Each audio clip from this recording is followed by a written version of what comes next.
So far, we've covered some concepts around lists, list types, tables, and then even nesting images, tables, and lists inside of lists. We're going to create a new file here. I'm going to save it as forms.html. So you can probably imagine what this lesson is going to be about. Forms are both one of the most difficult parts of HTML and also one of the most amazing and feature-rich parts of HTML. So I've created our HTML document here. Let's create a head, and then underneath that, create a body. And then inside the head, I'm going to add a title and call it Intro to Forms. I'm calling it Intro to Forms because forms are easy to learn but difficult to master in HTML.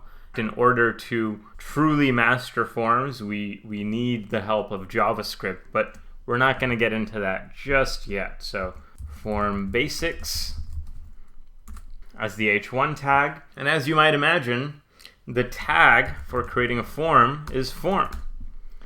But inside it, we need to populate the form with certain elements. The element that we're going to be using is an input. So as soon as I typed input, you can see we have this input box here, and as we start typing inside the input, it'll show up. The inputs have various types, and you can specify the type as an attribute. And as soon as I typed type, brackets started giving me suggestions on what type of input I want.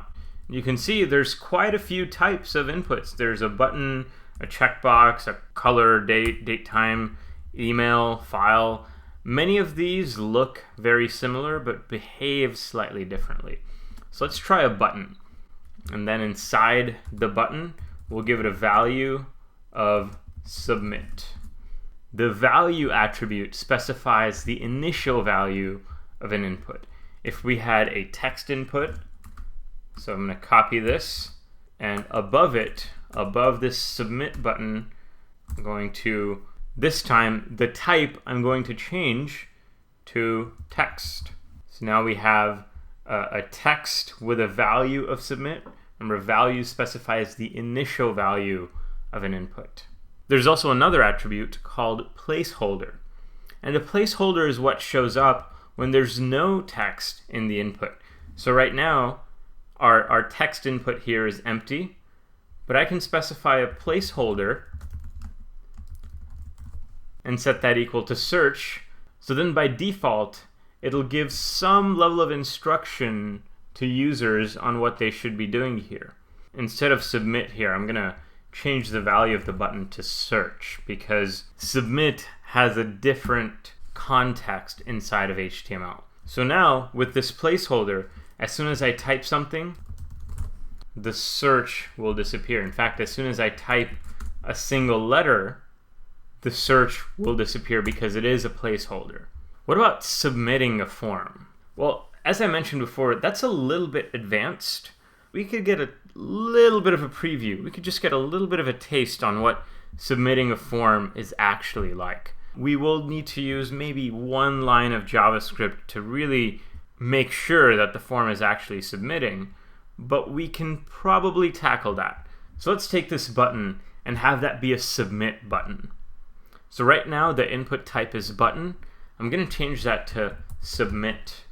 And you can see it's still a button, but this time it's going to behave slightly differently because now that we have a submit property inside of our form, we can add what's called an event handler to our form.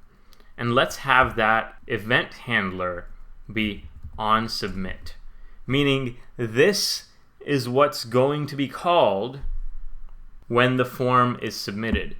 An event handler in HTML is a global attribute that you can add to almost any element. And it's especially common to see event handlers inside of forms. Think of an event handler as having the ability to detect certain events that a user creates. So for example, when I click on search, I've actually caused the browser to fire off an event because I created an action that has some sort of an effect on the way that maybe the HTML page looks, maybe the web page looks. So I have fired off an event as a user by clicking on this search button. By submitting a form, I create an event. Buttons can have events. And it turns out HTML also has a button attribute. And I can just create a regular button. When I press this button, it doesn't really do anything. It would be great if it was just magical and automatically, searched and returned whatever I wanted to search for. And it could be great if I could just type food in here and it would just deliver awesome food to my door. Like, that would be great, but unfortunately, the web doesn't work that way.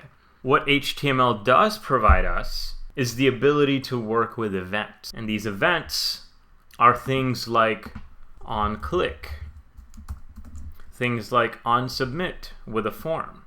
These are event properties that we can add and attach, and then those will be passed into our attributes by the browser. Well, you might be wondering what's going to be passed in, because right now this onSubmit field is pretty empty.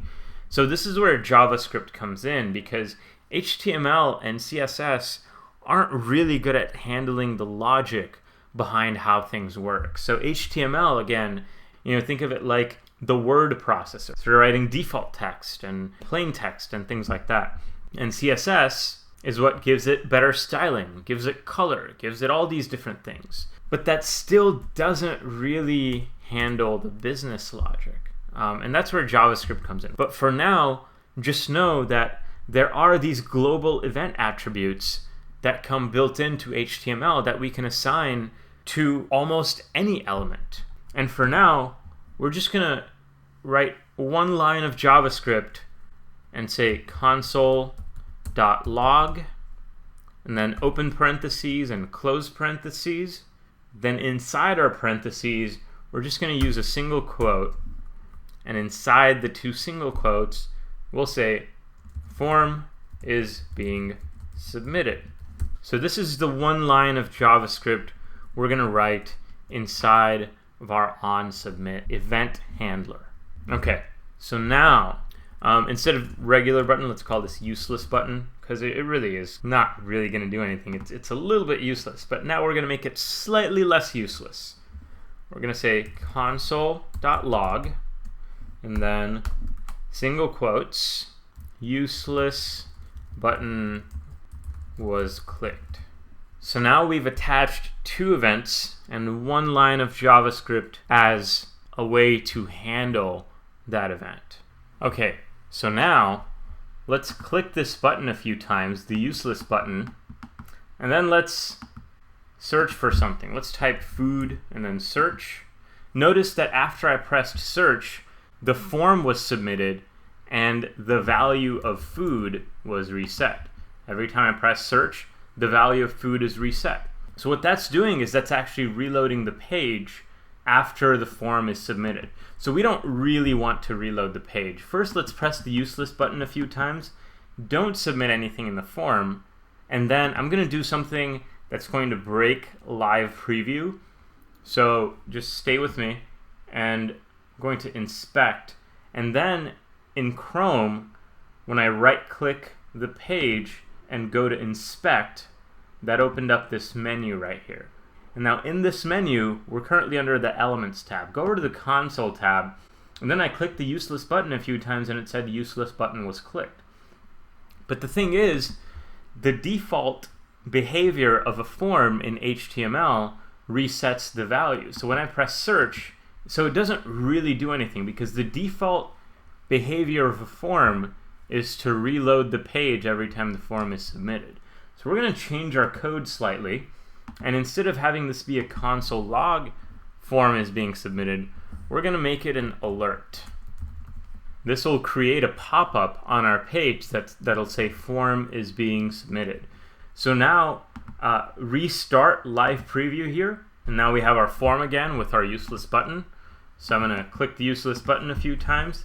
Now I'm going to type something into the form and say search, and now we see an alert that shows form is being submitted.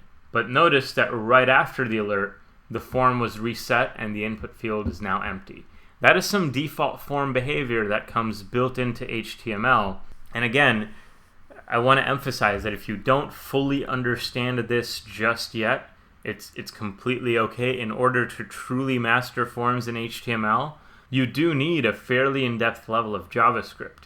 Luckily, even if you don't know JavaScript, there are certain tools that you can use to submit essential forms like a mailing list using a software like MailChimp.